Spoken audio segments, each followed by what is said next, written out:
Bonjour les Dog Dancers, j'espère que vous allez bien. Bienvenue dans mon nouveau studio royaume de foin.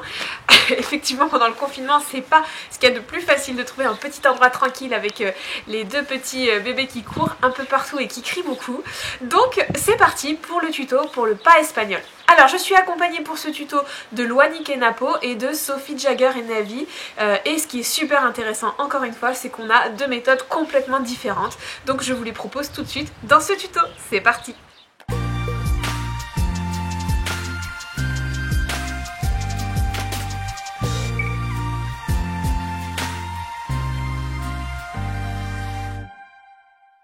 Donc on va commencer avec la première méthode qui est la méthode des filles, qui est une méthode plutôt leurrée et très décomposée et qui pourra être plutôt utilisée comme un tricks, qui va être beaucoup plus facile à généraliser dans beaucoup de situations.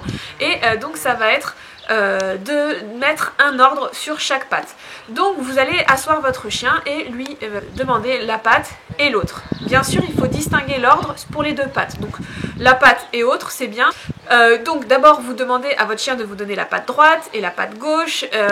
Donc vous cliquez récompenser chacune des pattes. Puis au fur et à mesure vous allez commencer à enlever votre main pour que le chien ait la patte dans le vide quand il la lève. Et donc là vous cliquez bien, récompensez bien et vous mettez bien votre ordre patte et autre.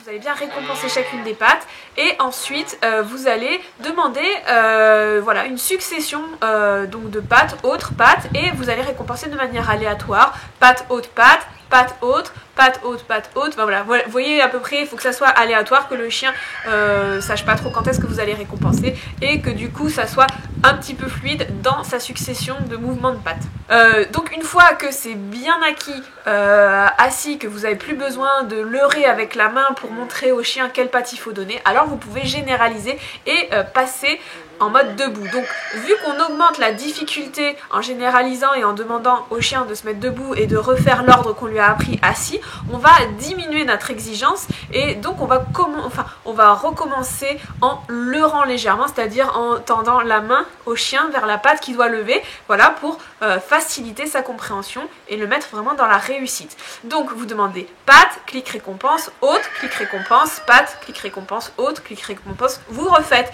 sans mettre les mains, patte, haute, et vous cliquez récompenser après de manière aléatoire, donc pas sur chaque ordre, mais voilà, pour que vraiment le chien il apprenne un petit peu à lever une patte et puis l'autre. Et vous allez ensuite enclencher un mouvement en arrière très légèrement à chaque fois que votre chien va lever une patte, ce qui fait que quand il va reposer la patte, en général il va avoir tendance à la reposer en allant vers vous, et donc c'est bien ce mouvement là qu'il faudra récompenser.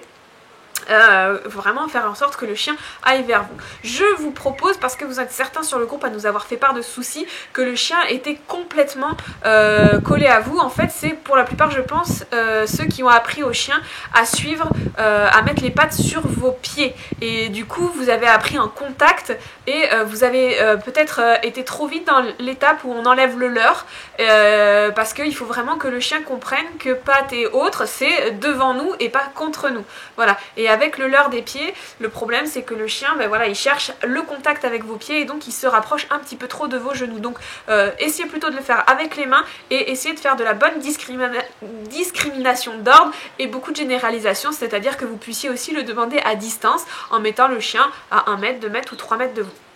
Donc une fois que votre chien fait patte et autres, et quand il est debout et qu'il arrive à enclencher un petit mouvement en avant, vous récompensez chacun des mouvements, puis ensuite de manière aléatoire vous allez récompenser 2, 3, 4 mouvements, mais vraiment de manière aléatoire pour que le chien comprenne que vraiment c'est ce mouvement en avant avec la patte en l'air qui va être récompensé. Sophie nous présente la généralisation.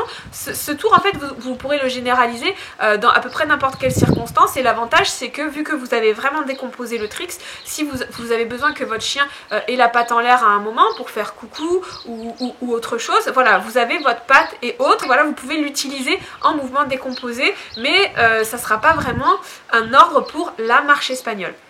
Donc comme Sophie nous le montre, vous pouvez aussi le généraliser avec le chien entre vos jambes, mais vous pourrez aussi le mettre avec le chien à votre droite, à votre gauche, devant vous, derrière vous, ou même dans un autre mouvement.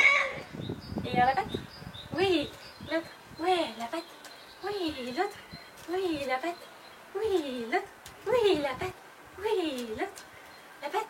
Oui, l'autre. Oui. Donc la méthode 2, pour ceux qui me suivent un petit peu sur les réseaux en ce moment, c'est avec du shopping. Donc j'ai commencé une séance en free shopping et Gypsy a commencé à me proposer une pâte en l'air. Donc j'ai cliqué récompenser, je suis restée sur celle-là et donc après j'ai vraiment chapé jusqu'au pas espagnol. C'est-à-dire que Gypsy m'avait proposé une pâte en l'air que j'ai cliqué récompenser et à chaque fois qu'elle me le proposait, voilà, je cliquais récompenser. Du coup elle a tenu cette pâte de plus en plus haut et de plus en plus longtemps. Donc c'était vraiment le résultat que je voulais. Je savais pas ce que j'allais faire de cette pâte, mais vu qu'on faisait le tuto de la marche espagnole, je me suis dit bah, carrément, banco, on y va, on va essayer la pâte espagnole. Donc à force en fait de cliquer récompenser cette pâte droite en l'air, c'est la pâte droite, elle a commencé à me proposer la pâte gauche. Donc c'était vraiment ce que je voulais. Donc du coup, elle pouvait me proposer la pâte qu'elle voulait, je cliquais récompenser à chaque fois qu'il y avait une pâte en l'air. Puis ensuite, ce que j'ai commencé à cliquer, c'était la succession. Donc elle a commencé à me le faire 2 fois, donc là j'ai cliqué récompenser, puis après j'ai tenté le 3 fois, j'ai cliqué récompenser, je suis repassée sur 2, après j'ai essayé d'aller jusqu'à 4, je suis repassée sur 2, sur 3, sur 2, sur 4, sur 5, et on a réussi comme ça un petit enchaînement en fait, et moi j'ai décidé d'utiliser en fait ce que j'ai chapé en déplacement, c'est-à-dire que moi ça va être un déplacement qui sera en maintien de position dynamique, c'est Gypsy qui avance tout droit et qui fait pas de gauche, pas de droite, bien en l'air, c'est très fluide, ça va beaucoup plus vite, ça va à son rythme en fait et c'est pas aussi décomposé et aussi saccadé que quand c'est vous qui allez demander droite, gauche, droite, gauche. Donc il y a les avantages et les inconvénients dans les deux cas. En l'occurrence moi ce que je vais faire c'est que ça va être vraiment un déplacement et donc je lui dirai Spanish et elle ira tout droit en pas espagnol jusqu'à temps que je la libère et que je dise ok.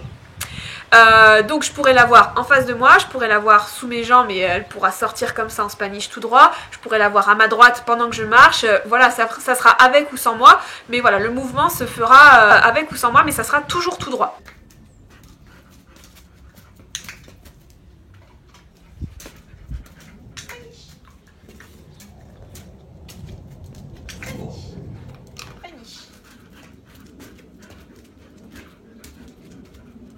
Ok, joli.